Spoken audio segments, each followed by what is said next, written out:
This is Chris Kell with our final presentation and frequently asked questions about core training. And this is probably the one I receive most from my clients is, what do we do in the kitchen to get flat abs? And we've talked about basic nutrition in prior presentations, and fat loss is all well and good, but for a lot of people that I train, they have very low body fat. They're lean everywhere other than their stomach, but for whatever reason, they just don't seem to be able to define this area. And it's a frustrating thing for almost every female and male that I've ever trained in a topic that I think is necessary to devote a little bit of time to.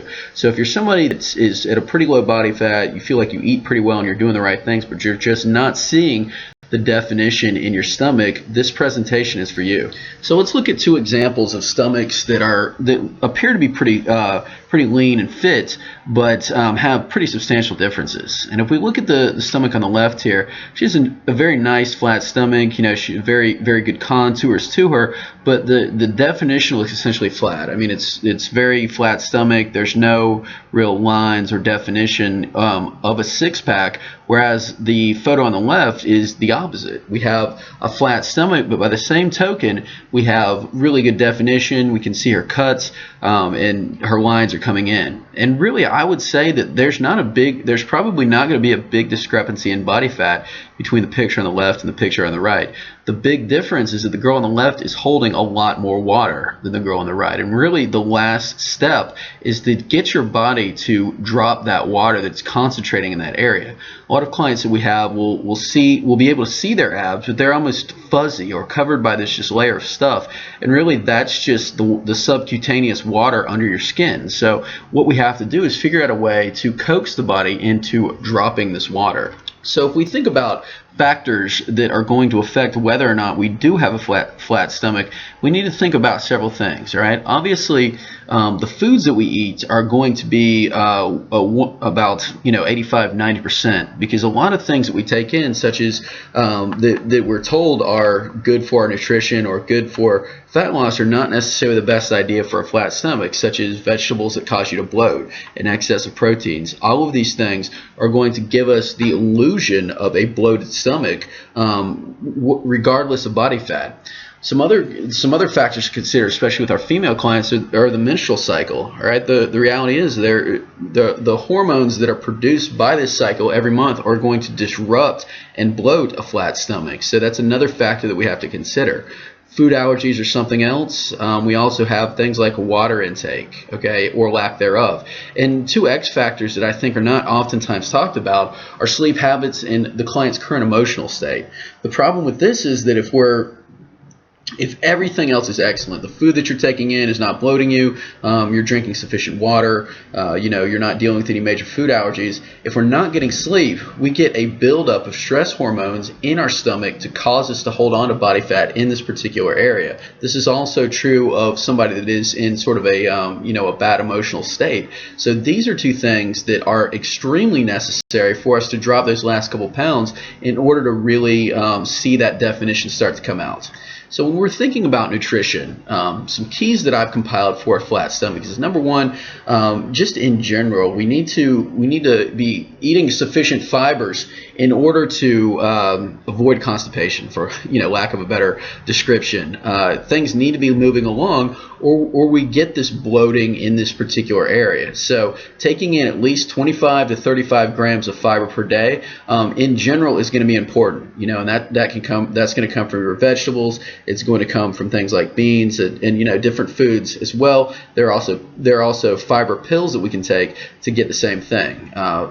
So beyond that, we need to rule out food allergies such as wheat allergies, gluten intolerance, and lactose intolerance. If you find that you're bloating or certain foods cause you to not feel very good or cause sort of a bloating feeling in your stomach, then you might want to get that checked out. Gluten intolerance is something that is fairly common and has kind of been brought to more of a prominent light lately.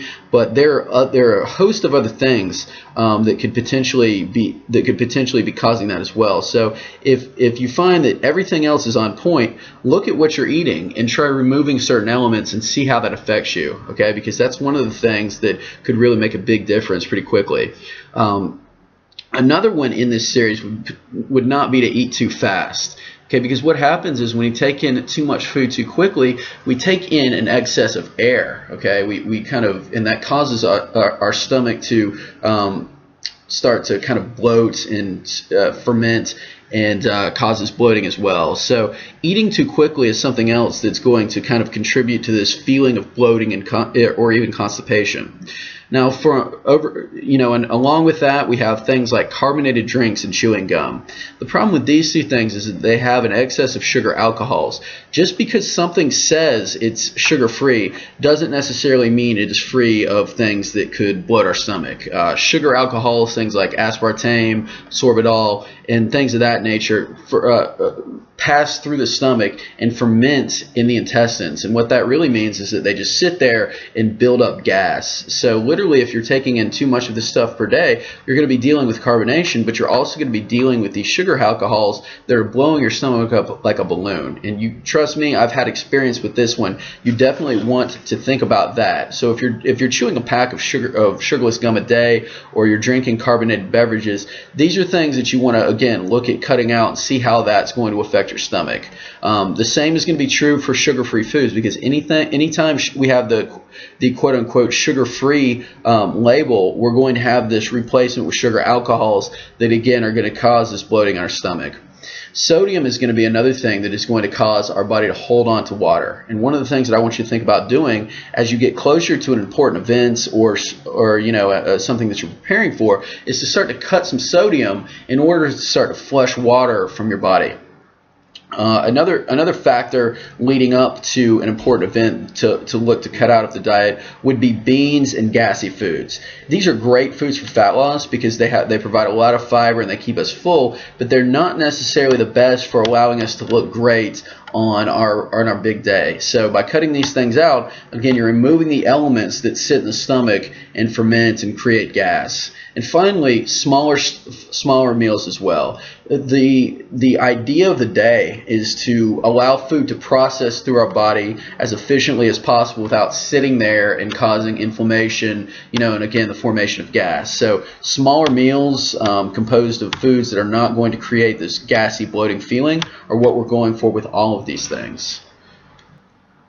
The other major factor that we have to consider alongside nutrition is a lack of sleep, because stress hormones build up around our belly when we lack sleep. Okay, we start to get deposits of fat in this area in particular. So I've seen clients that will get lean everywhere else, but this is the last sort of bastion of the last reservoir of fat. And regardless of what they do, if they don't get that sleep, it doesn't get any better in this area. So we have to consider improving sleep in order to lose those last couple extra pounds around your midsection if this is currently an issue.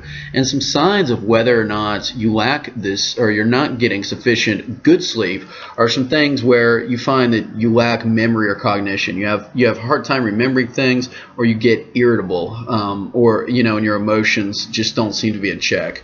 For somebody that lacks sleep, we get a distortion of time. Things seem a lot longer, or your just perception of what is going on in terms of keeping general time during the day is going to be skewed. And when we're talking about fitness, you seem to just lack energy all the time. Things seem much harder than they actually are, and motivation just seems to go to pot. Sleep really helps to improve all of these things. So even if you're feeling some just acute depression for whatever reason, try getting a couple nights of sleep, and things seem to be a world better. In terms of causes, there are different things that could really affect our sleeping patterns, and one of the big things would be emotional stress. I know if I have issues going on in my own life, I'll be able to get to sleep, but I'll wake up in the middle of the night and I'll start to think about these things, and that interrupts our ability to get into what is called REM sleep, which is the type of useful sleep that we need to really help our bodies to recover. So waking up at night and emotional stress would definitely be one. Another one would be erratic sleep patterns. Our body follows a circadian rhythm, and it establishes times that it recognizes, okay, it's time to power down and go to sleep. But if we're changing that all the time, it doesn't really know what to do. So establishing a regular sleep schedule is going to be extremely important. From a fitness perspective, being aerobically fit, meaning the ability to run for 30 minutes or just not getting out of breath, when you're doing exercise, has been shown to build a better sleeper. Okay, that getting aerobically fit, some light aerobic exercise, helps to improve sleep patterns, and that's something that you can do in the gym to really help to improve this area. From a dietary perspective, stimulant intake, drinking coffee in the afternoon, taking in large amounts of protein, which cause us to stay awake, or large meals at night, are all things that could potentially contribute to a lack of sleep. So the question with that is, what do we do?